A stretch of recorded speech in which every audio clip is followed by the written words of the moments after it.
Hello friends, welcome to our channel CSC study. Last time हम topic कर रहे थे रॉबर्ट टॉपिक, जिसके अंदर उसके हमने कैरेक्टरिस्टिक्स एंड गोल्स को डिस्कस किया था, राइट। आज का जो टॉपिक रहेगा वो होगा एप्लीकेशंस ऑफ रॉबर्ट, कि रॉबर्ट्स का यूज किस किस फील्ड में किया जाता है, क्या उसके एप्लीकेशन एरियाज हैं और क्या उसकी एप्लीकेशन है। ठीक है, तो फटाफट से वीडियो को स्टार्ट करते हैं और देखते हैं कौन सी एप्लीकेशंस हैं रॉबर्ट की। फर्स्ट आती है and vehicles and the car factories. जो व्हीकल बनाने वाली कार की जो फैक्ट्रीज होती हैं वहां पर यूज किया जाता है रोबोट्स का। कैसे यूज किया जाता है? They can B use in the precious cutting. कहाँ पर? कटिंग करने में, ऑक्सीजन कटिंग में, प्रीशियस कटिंग में एंड लेजर्स में। जहाँ पर पर्सन जो होते हैं उनको काम करने में थोड़ी मुश्किल आती है, डिफिकल्टीज आती हैं, उनकी हेल्थ इश्यूज जो है वो ओके हो जाते हैं, जिसके कारण से एक न्यू मेथड निकाला गया कि इन एरियाज में ये भी तो हो सकता है कि रोबोट्स काम करें। ठीक है, उससे भी तो प्रोडक्टिविटी इंक्रीज होगी। रोबोट्स को तो कोई इफेक्ट इतना होगा नहीं, बट ह्यूमंस की हेल्थ पे इफेक्ट होगा। जैसे लेजर है, ऑक्सीजन कटिंग है, इन सब में क्या हो सकता है, जो ह्यूमन है उनकी हेल्थ पर इफेक्ट पड़ता है। इसी कारण से यहाँ पर किसका यूज करने लगे हैं? रोबोट्स का। नेक्स्ट आता है इन मोबाइल फोन्स। मोबाइल फोन्स में कैसे यूज होता है? Mounting the circuit on electric device. ठीक है, मोबाइल फोन में भी कैसे बहुत सारे ऐसे फीचर्स हैं, जैसे कि एग्जाम्पल लेते हैं हम, एक्शंस का फीचर है कि जैसे आपके पास अभी मोबाइल नहीं है, आपके हाथ में नहीं है, आप खाना खा रहे हो या किसी और काम में बिजी हो, फोन आपके सामने रखा है, तो आप किसी ना किसी जेस्चर के थ्रू फोन को पिक कर सकते हो, फोन को कट कर सकते हो अगर किसी का कॉल आ रहा है तो। ठीक है, फोन को अनलॉक कर सकते हो, फेस रिकॉग्नाइजेशन करवा सकते हो लॉक लगाकर, फिंगरप्रिंट्स लगा सकते हो। तो ये सब क्या है? जरूरी नहीं है रोबोट का मीनिंग जीता जाता है, ऐसे रोबोट होगा जो ह्यूमनॉइड हो, ह्यूमन की तरह दिखेगा, ह्यूमन की तरह काम करेगा, जरूरी नहीं है। जो भी ऐसी मशीन है या ऐसे कुछ डिवाइस है जो आर्टिफिशियली इंटेलिजेंस है, आर्टिफिशियली ह्यूमन की तरह काम कर रहा है, उसको हम बोल सकते हैं कि रोबोटिक डिवाइस है। ठीक है, जरूरी नहीं है कि वो एक ह्यूमन की तरह ही दिखे, जो ह्यूमन की तरह दिखेगा वही एक रोबोट है, ऐसा नहीं है। अलग अलग टाइप की मशीन होती है, अलग अलग टाइप की डिवाइसेस और रोबोट्स होते हैं। ओके, नेक्स्ट आता है मेल डिलीवरी। मेल डिलीवर करने के लिए, mail delivery to and various mail station throughout the world in a large corporation. अब जैसे कि बड़े बड़े कॉर्पोरेशन होते हैं, अलग अलग टाइप के बड़े बिजनेस होते हैं, वहां पर अगर एक ही मेल बहुत सारे पर्सन को फॉरवर्ड करना है, ये तो एक छोटा सा एग्जाम्पल है कि फॉरवर्डिंग करनी है हमें एक मेल, तो वो कौन कर सकता है?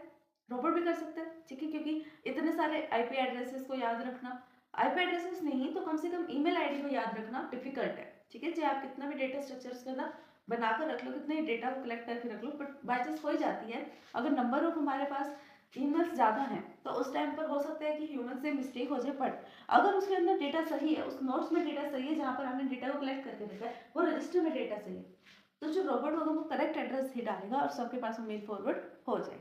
मेल फॉरवर्डिंग का एग्जाम्पल था, बट यहाँ पर क्या है कि मेल डिलीवरी के लिए इसका यूज किया जाता है। टू हेल्प पुलिस, पुलिस की हेल्प के लिए। अब पुलिस की हेल्प के लिए कैसे यूज किया जाएगा?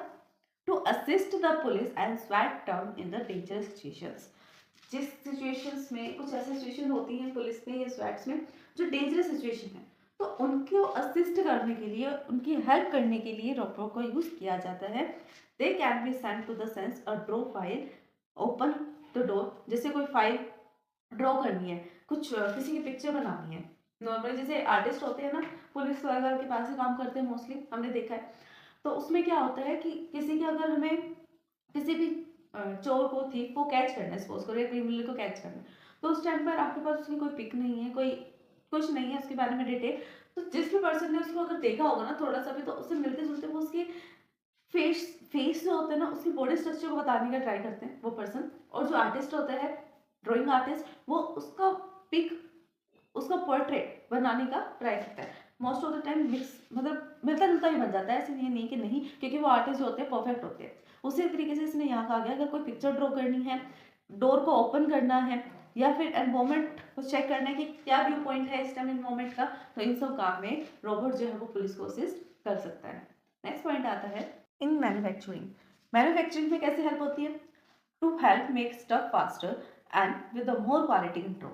अब देखो, जहाँ पर मैन्युफैक्चरिंग हो रही है, मैन्युफैक्चरिंग में कुछ चीज़ बन रही है, अब वो हार्डवेयर पार्ट भी हो सकता है, राइट, कुछ ईट खाने से रिलेटेड चीज़ भी हो सकती है, कोई क्लॉथ भी हो सकता है, मैन्युफैक्चर हो रहा है, वो चीज़ बन रही है। मोस्टली जो मैन्युफैक्चरिंग वर्ड का यूज़ किया जाता है वो फूड के लिए, हार्डवेयर पार्ट के लिए ही किया जाता है, क्लॉथ्स वगैरह के लिए इतना नहीं किया जाता जहाँ पर इनका यूज़ होता है। फैक्ट्रीज वगैरह में ये मैन्युफैक्चर होता है। तो फैक्ट्रीज में कौन काम करता है? वर्कर्स काम करते हैं। जहाँ पर वर्कर काम करते हैं वहां पर ये रोबोट को रिप्लेस कर सकते हैं ताकि इनकी प्रोडक्टिविटी जो है वो इंक्रीज हो जाए। ठीक है, ये था इसका यहाँ पर meaning. Application in processing operations, operations को प्रोसेस करने में, like fitted with the camera sort food quality. ठीक है, एक कैमरा को फिट करना, कहीं पर भी कैमरा लगाना, कैमरे लगाने से लेकर एक फूड क्वालिटी यानी अच्छा खाना बनाने तक जितने भी ऑपरेशन हो सकते हैं एक रियल लाइफ डेली लाइफ के अंदर, वो कौन कर सकते हैं, यहाँ पर रोबोट कर सकते हैं। ठीक है, इन एक्सेसिबल एरिया, इनएक्सेसिबल यानी ऐसा एरिया जिसको कोई एक्सेस नहीं कर सकता, जहां पर कोई जा नहीं सकता, यानी ह्यूमन पर्सन, अगर ह्यूमन पर्सन वहां जाए तो शायद उसके लिए डेंजरस हो सकता है। ऐसी जगह पर हम किसको भेज सकते हैं, रोबोट्स को भेज सकते हैं। ठीक है, very small robot accessible places, जहां पर बहुत छोटे से छोटा रोबोट जो है वो जा सकता है। अब मैंने आपको बताया ना कि जरूरी नहीं है कि ह्यूमन के जैसे दिखने वाला उसके जितनी हाइट वाला ही एक रोबोट रोबोट कहलाएगा, नहीं, जो एक आर्टिफिशियली वर्क कर सकता है, इंटेलिजेंटली वर्क कर सकता है, वो सब डिवाइसेस रोबोट को हम काउंट कर सकते हैं। ठीक है, accessible places for not to go, यानी कुछ ऐसे भी प्लेसेस हैं जहां पर वो नहीं जा सकते humans. Space exploration machine, exploration machine, ठीक है, मिशन। अब स्पेस में ह्यूमन के लिए वहां पर जाना खतरा हो सकता है, हो भी सकता है कि वो सही सलामत वापस आ जाए, और ऐसा भी हो सकता है कि ना आ पाए किसी भी इशू के कारण। तो रोबोट पर क्या इतना ज्यादा इफेक्ट पड़ेगा? अगर रोबोट पर इफेक्ट पड़ेगा भी तो मोस्टली क्या पड़ेगा, कॉस्ट का पड़ेगा, कि इतने ज्यादा पैसे लगे, क्योंकि एक रोबोट को बनाने में कम पैसे तो लगते हैं नहीं, ऑब्वियस है, लाख में करोड़ में लगते हैं पैसे, है ना। तो वो लाख करोड़ जितने भी मनी है उनका तो नुकसान हो सकता है अगर बाई चांस कुछ हैपन हो भी जाता है स्पेस में उनके साथ, बट एक ह्यूमन पर्सन के साथ ऐसा होगा तो उसकी लाइफ के लिए डेंजरस है। नेक्स्ट आता है डेंजरस एरिया, वापस से वही कुछ डेंजरस एरिया, जैसे न्यूक्लियर है, nuclear reactor to check at art, जहां पर न्यूक्लियर पावर्स को चेक किया जाता है, कुछ न्यूक्लियर पावर बनाई गई है, उनको चेक किया जाता है कि वर्क कर रहा है या नहीं कर रहा। ऐसे एरियाज में रोबोट्स का काम हो सकता है क्योंकि वो ह्यूमंस के लिए डेंजरस है। मिलिट्री एरिया में कैसे यूज होगा, to keep out of the human, to keep human out of the human way, like the bomb diffusion, जैसे बॉम्ब को डिफ्यूज करना, जैसे ओपोजिशन पार्टीज होती हैं मिलिट्री में भी, तो वहां पर क्या होता है, जैसे बॉम्ब वगैरह लगा दिए, अब उसको डिफ्यूज करना एक ह्यूमन के लिए जिसको नॉलेज ना हो कि बॉम्ब को डिफ्यूज कैसे करते हैं, कौन सी वायर किसके लिए स्टैंड करती है, कौन सी वायर को पहले कट करना चाहिए, उसको बाद में करना चाहिए, बॉम्ब को डिफ्यूज कैसे करना चाहिए। अब जिसके पास ट्रेनिंग नहीं होगी, अचानक से उसको करने पड़ जाए तो वो नहीं कर सकता। ऐसा हो सकता है कि उसके साथ साथ बाकी सबको भी खतरा हो जाए उससे, जो भी उसके आसपास का इन्वायरमेंट है, और बॉम्ब डिफ्यूज होने की जगह फट जाए। बट एक रोबोट क्या है, उसको तैयार ही इस तरीके से किया जाता है कि उसको हर एक इन्वायरमेंट की नॉलेज हो, छोटे से लेकर बड़े काम तक की उसको नॉलेज होनी चाहिए, तभी एक रोबोट को बिल्ड किया जाता है जो आर्टिफिशियली इंटेलिजेंस है। ठीक है, तो बॉम्ब डिफ्यूजन जैसे काम वो कर सकता है, land mine detection, land mines कहाँ पर है उनको डिटेक्ट कर सकता है, और मिलिट्री से रिलेटेड अदर ऑपरेशंस पे ये परफॉर्म कर सकता है, जैसे फायरिंग करना। नेक्स्ट आता है मेडिकल फील्ड में, मेडिकल एनवायरमेंट में कैसे यूज होता है, helping the surgeons perform operation. अब जो सर्जन्स होते हैं ऑपरेशन परफॉर्म करते टाइम, जिस टाइम ऑपरेशन परफॉर्म वो कर रहे हैं उस टाइम पर जो रोबोट्स हैं वो असिस्ट कर सकते हैं, उन्हें उनको ऑपरेशन में हेल्प कर सकते हैं। टू असिस्ट डिसेबल पीपल, जो पीपल डिसेबल हैं उनकी हेल्प कर सकते हैं। कोई किसी को सुनने में प्रॉब्लम हो सकती है, किसी को चलने में प्रॉब्लम हो सकती है, किसी को देखने में प्रॉब्लम हो सकती है, किसी को बोलने में, किसी को स्मेल करने में, अलग अलग टाइप के डिसेबल पर्सन हैं। ठीक है, तो उनको ये हेल्प कर सकता है। To help the disable with the use of control and artificial limbs, artificial limbs means artificially वो पार्ट को ऐड कर देना।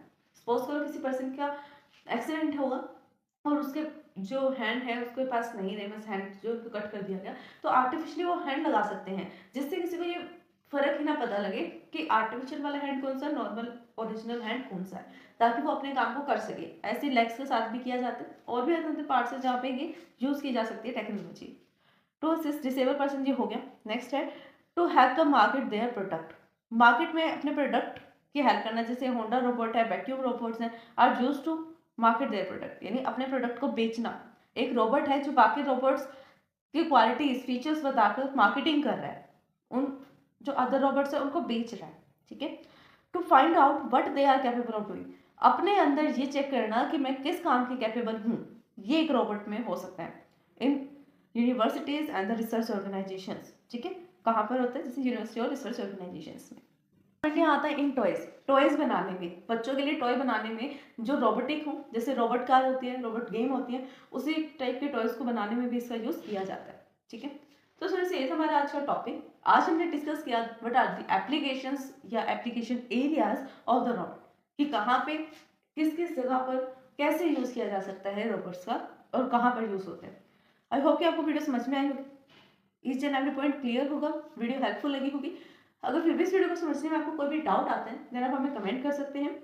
वीडियो अच्छी लगी तो लाइक शेयर कमेंट करना ना भूलें। Thanks for watching my video.